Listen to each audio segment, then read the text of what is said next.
Hi, I'm Greg Rickaby, and I want to show you how I contributed to WordPress core using a local development environment running on MAMP. To get started, I have MAMP running, and I have my local development environment installed. I have WordPress.dev, and it's pointing at WordPress Trac. So now I'm able to visit WordPress.dev and use WordPress like normal. But how did I get WordPress Trac installed? Well, I used an app called Cornerstone, which is an SVN client, and I checked out the repository, and I pointed it at my MAMP folder, htdocs to be exact. So how I did that was I added the address, and I clicked add, and Cornerstone downloaded this repository, and I checked it out. So I right-clicked, and I clicked on check out working copy, and then it appeared over here, and now I have the latest version of WordPress Trac operating in the htdocs folder on my local setup. So here it is right here. And then I installed WordPress just like normal. Went through the process, I added my database and my login, and now I have a working copy of WordPress Trac. So now I'm ready to start contributing. A great way to get started is to go to the has patch needs testing, and these people have already done all the work. You don't really have to do a whole lot of thinking, and it's a great way to get your feet wet. So we'll do this one here. I've already contributed to this one, but I will go through and show you the process. So apparently audio and video in the 2013 theme don't have a bottom margin. So the first thing we see is basically a description of the problem, and then we see all of these attachments. All of these attachments are things people have added to this thread. We're going to see a screenshot, and then we're going to see another screenshot, and then some diffs. These are patches, and these patches contain code that fix the problem. And there are several of them as people have found other things and maybe added to the patch and updated the patch. What I've noticed is the .1, .2, .3, .4, they all have the same leading number, but they append it with another number, and I guess this is just the increment of the patch. So we're all the way down to .6, and that's the one I added last night. So we can scroll through here, and it's just like a forum. People are leaving comments and screenshots, and here's this and that and this thing. Well, here's how it looks with this, and this still needs. Finally, we get down to the last part of the ticket here, where it is, needs testing. Basically, this is all done. It just needs to be tested. And Lance Willett here says, if another person could apply this patch and test it and report, we can get this in. So that's what I did. What I did is I grabbed this patch, I downloaded this patch, and it's just going to right into my downloads folder. Click save. And then I'm going to go to Cornerstone, and I'm going to apply this patch by going to File and Apply Patch to WordPress Trac. Here's the diff. Click OK. And this patch was applied successfully. And here's all the files that it patched. It went into 2011, 2010, and 2013 into style.css. And now Cornerstone is saying, hey, there's 3 changes. I could commit those.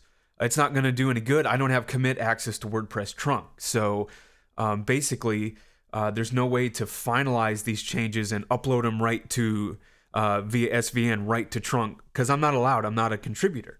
So we have to work with what's called patches. And we use Cornerstone, or you could use Command Line or Tortoise if you're on Windows to create these patches. So these files have changed, and if I go into Sublime and I do a search for format standard, this is what changed. And to verify that, you can always open the patch. Go to downloads, we'll open the diff, and here's what changed. This is what was added. Anything with a red minus is what was subtracted. It looks like it was an end of line. So if we dive in a little bit closer, we can see that 2011 style.css, this is some SVN junk, and we can see the code that was actually added. Likewise with 2010 and 2013. So it looks like somebody went through and added this code to make the margin on video and audio players better. Great. So it needs to be tested. So I know that 2010 is mentioned. So what I can do in my trunk here, in my local install of WordPress, is I can switch to the 2010 theme.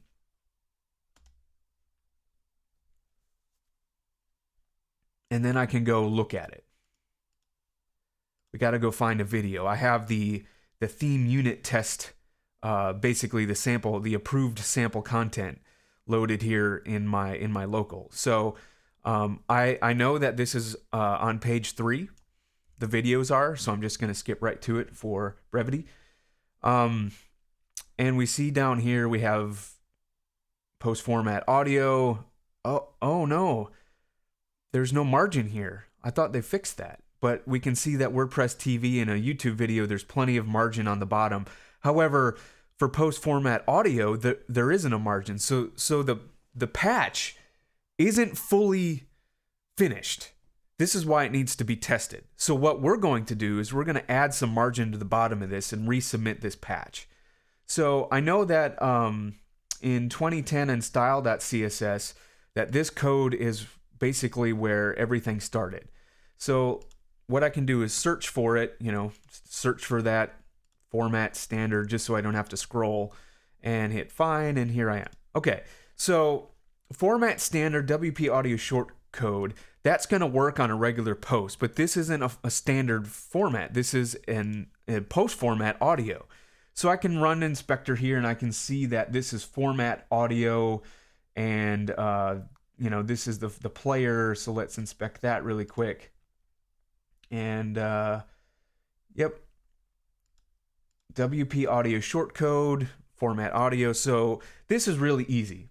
So what I can do is I can just copy this. Let me hit that.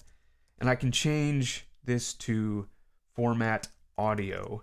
And I can save it. Let's bounce back over to our local. Let's hit refresh. Aha, there we go. Now the audio player has a margin on the bottom. So now what I can do is I can submit this updated patch to Trac. So to do that, Cornerstone allows us to save differences in a patch.